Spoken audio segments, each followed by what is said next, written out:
എടാ തീപ്പെട്ടി ഉണ്ടോ? എന്റെ ചുമയുടെ കാര്യം ഡോക്ടറെ കാണിക്കാന്ന് പറഞ്ഞിട്ട് എന്തായി?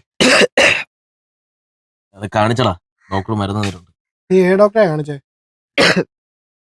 നമ്മുടെ രമേശ് ഡോക്ടറിന്. വിനുവിന്റെ അമ്മയും കൊണ്ട് ഹോസ്പിറ്റലിൽ പോയപ്പോ ഡോക്ടർ എന്നെ പിടിച്ചു നിർത്തി നിന്റെ കുറച്ച് കാര്യങ്ങൾ പറഞ്ഞായിരുന്നു. എന്നോട് പറഞ്ഞടാ നിനക്ക് ക്യാൻസറിന്റെ സെക്കൻഡ് സ്റ്റേജ് ആണ്. എന്നിട്ടാണോ മയില് ഇങ്ങനെ വലിച്ചു കളയുന്നത്? എനിക്ക് അവളെ മറക്കാൻ പറ്റുന്നില്ലടാ. എടാ നീ ഇപ്പോഴും അത് ഓർത്തോണ്ടിരിക്കുവാണോ?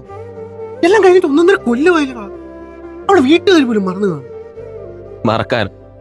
ഞാനോ? എന്റെ മരണം വരെ എനിക്കത് പറ്റത്തില്ല.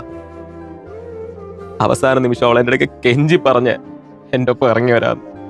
അന്ന് ജാതിയുടെ പേരും പറഞ്ഞ് എൻ്റെ വീട്ടുകാർക്കൊപ്പം നീയും കൂടെ ചേർന്ന എന്നെ തടഞ്ഞത്.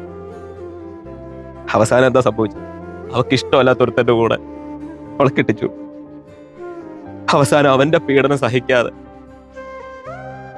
അവളങ്ങ് പോയി. അന്ന് ഞാൻ അവളെ വിളിച്ചിറക്കിക്കൊണ്ട് വന്നായിരുന്നെങ്കിൽ ഇന്ന് അവൾ എൻ്റെ കൂടെ കണ്ടേനെ.